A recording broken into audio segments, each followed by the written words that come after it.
Ci troviamo dentro la chiesa madre di Milena e precisamente accanto alla scultura di Sant'Antonio Abate, un'opera scolpita da Francesco Biancardi nel 1896.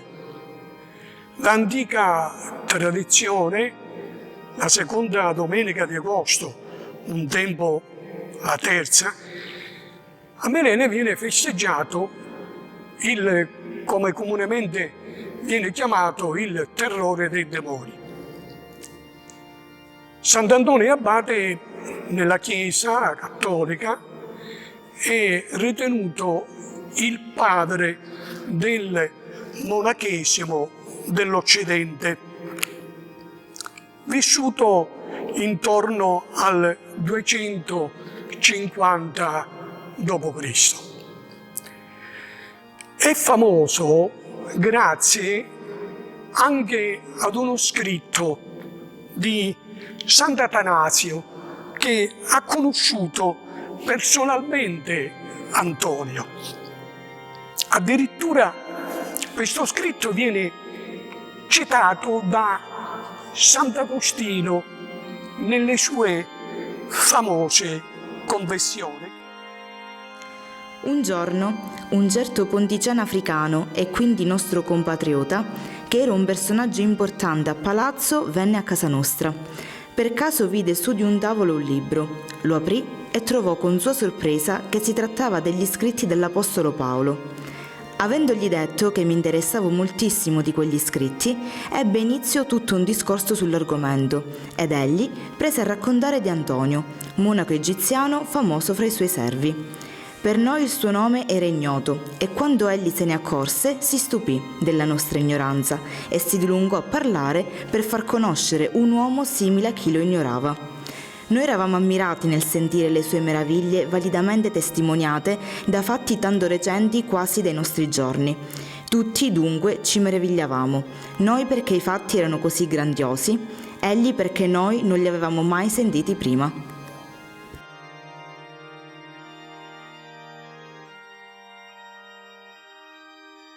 E a proposito degli scritti di Sant'Atanasio, in un passo leggiamo anche un episodio che fa di Sant'Antonio il protettore degli animali. Il santo si trovava dentro un sepolcro, in Egitto sempre, in preghiera, quando in breve tempo tutto il luogo fu pieno di fantasmi di leoni, di orsi, di leopardi, di tori, di serpenti, di aspidi, di scorpioni e di lupi. Ognuno di essi si comportava secondo le figure che aveva assunto. Il leone ruggiva pronto ad aggredirlo, il toro sembrava colpirlo con le corna, il serpente strisciando non riusciva a prenderlo. Il lupo era trattenuto mentre tentava di assalirlo. Lo strepito di tutte quelle fiere che apparivano era terribilmente come terribile era il loro aspetto. E questo episodio, come vi ho detto, fa sì che Sant'Antonio diventa il protettore degli animali. E tutto ciò naturalmente che gira attorno agli animali, la terra, in questo caso in una società prettamente agricola come la nostra, non poteva mancare il protettorato di Sant'Antonio Abate.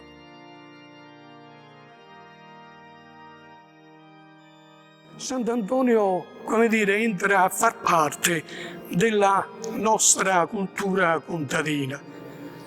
La Govere Chapman scrive in proposito nel suo studio Milocca, un villaggio della Sicilia, che a Milocca, all'antica Milena, non c'era parto di mula o di capra che non ci si rivolgeva a Sant'Antonio. Poi da non dimenticare che la stessa studiosa dice in maniera simpatica che la capra veniva ritenuto il componente minore della famiglia milocchese. Ma c'è un altro episodio che fa tutt'uno con i contadini.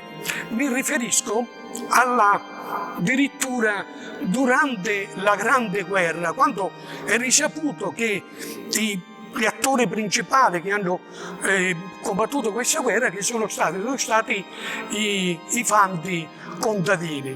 E uno studio condotto da Agostino Gemelli dice che ogni tanto presso le truppe si diffondeva la diceria che un santo era apparso nel cielo. E chi poteva essere questo santo se non l'amico dei contadini, Sant'Antonio Abate, e annunciava quello che tutti in cuor loro aspettavano, la fine della guerra.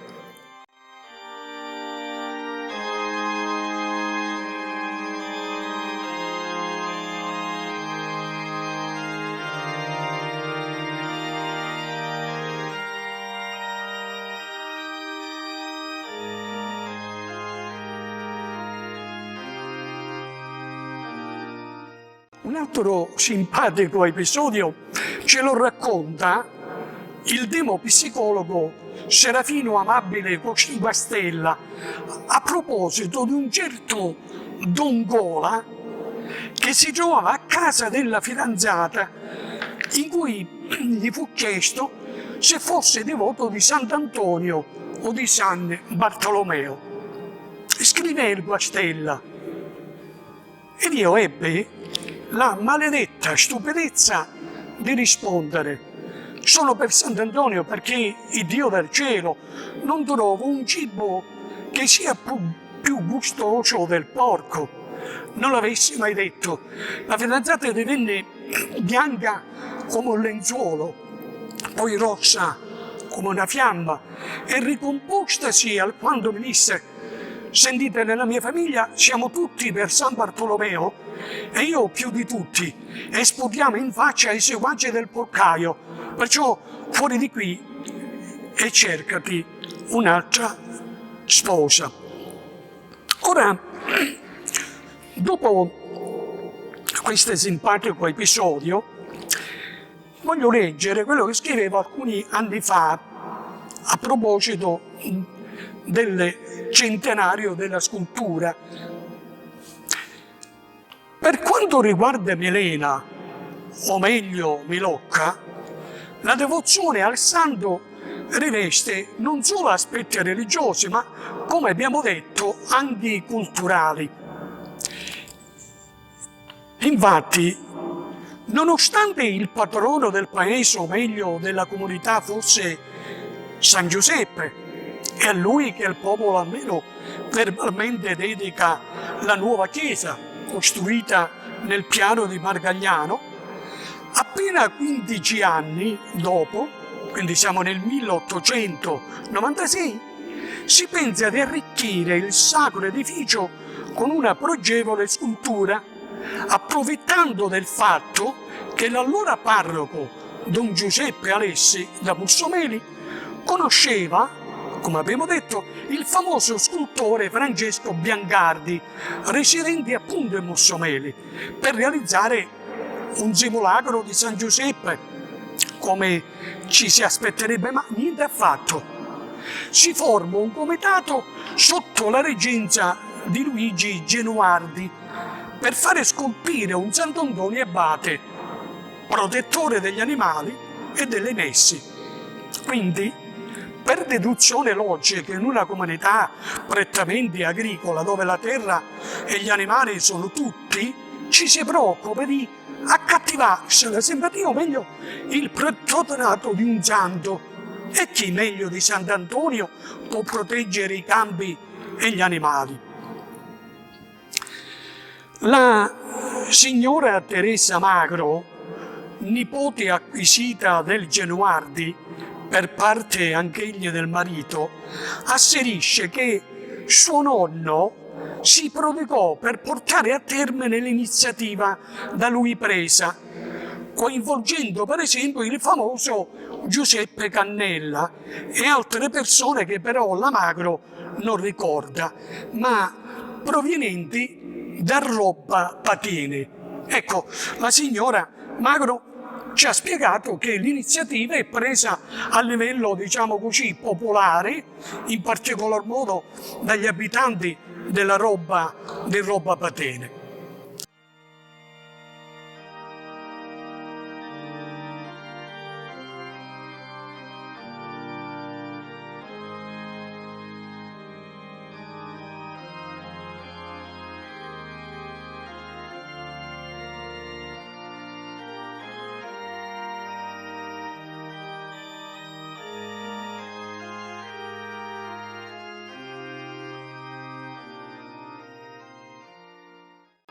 Un'altra tradizione è quella, parlando sempre di Sant'Antonio, è quella del porcellino che nell'iconografia del santo è sempre accanto ai suoi piedi. Ora, come abbiamo detto, il suo biografo Sant'Atanasio non parla di nessun porcellino, ma la spiegazione ce la dà lo studioso Cattapiani, che in proposito scrive che in Francia c'erano degli ospedali che venivano gestiti dai cosiddetti antoniani e per finanziarsi allevavano dei maiali. Questa è una delle spiegazioni, come abbiamo detto, che dà lo studioso Cattapiani. Per quanto riguarda invece Milena, tempo fa scrivevo su un articolo di Famiglia Cristiana. Il porcellino di Sant'Antonio un tempo veniva acquistato prima della festa, gli tagliava un orecchio così da poterlo riconoscere e veniva poi lasciato girare per le vie del paese a grugnire dietro le porte. La gente, in ossequio al rituale, si affacciava per dargli da mangiare, fino a quando l'animale veniva venduto e il ricavato potesse servire per il sostegno della festa. Poi qualcuno, per spregio della consuetudine o per una bravata o per un buon banchetto, ha fatto sparire la povera bestiola, interrompendo la trazione e procurando un dispiacere ai conservatori. Naturalmente oggi proporre questa tradizione al di là del fattaccio non è possibile. Prima di concludere però mi preme ricordare che da qualche anno a questa parte, escluso naturalmente purtroppo il periodo del Covid, un apposito comitato si impegna per la festa di Sant'Antonio. E la conclusione non può essere che quella di rivolgersi a Sant'Antonio e pregarlo perché al più presto possa intercedere presso la misericordia di nostro Signore e far terminare questa pandemia.